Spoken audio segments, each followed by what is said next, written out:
খুলনায় এনসিপির শ্রমিক সংগঠন শ্রমিক শক্তির কেন্দ্রীয় সংগঠক ও বিভাগীয় আহ্বায়ক মোতালেব শিকদার গুলিবিদ্ধ হয়েছেন সোমবার। এ ঘটনায় আটক করা হয়েছে তার গার্লফ্রেন্ড যুবশক্তির নেত্রী তনিমা ওরফে তন্নিকে। এরপরই একে একে বের হয়ে আসছে চাঞ্চল্যকর সব তথ্য।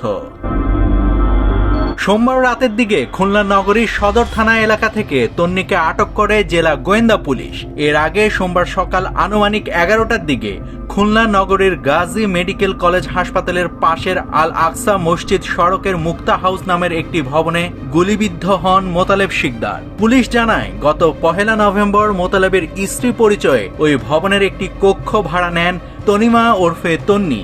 সেখানে গুলির ঘটনাটি ঘটে বলে প্রাথমিকভাবে জানা গিয়েছে।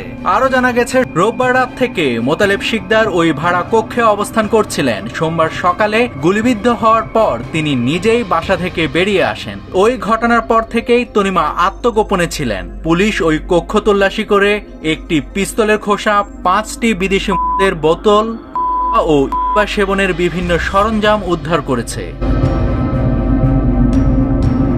তদন্তের অংশ হিসেবে আশেপাশে সিসিটিভি ফুটেজ সংগ্রহ করা হয়েছে। পুলিশ জানায়, রোববার রাত 12:30টার দিকে মোতালেব শিকদার তার 2 সহযোগী সহ একটি গাড়ি থেকে নেমে মুক্তা হাউসের দিকে প্রবেশ করেন। পরদিন অর্থাৎ সোমবার সকালে 10টা 59 গুলিবিদ্ধ অবস্থায় কান চেপে ধরে তাকে ভবনটি থেকে বেরিয়ে আসতে দেখা যায়। স্থানীয় ও পুলিশ সূত্রে জানা গেছে, রোববার রাতে ওই বাসায় একাধিক ব্যক্তি অবস্থান করছিলেন। তাদের মধ্যকার বিরোধ থেকেই সোমবার সকালে গুলির ঘটনা ঘটেছে বলে ধারণা করা হচ্ছে। ঘটনাস্থলের বিভিন্ন স্থানে চিহ্ন পাওয়া গেছে। নাভিদ হাসান, সোনালী নিউজ।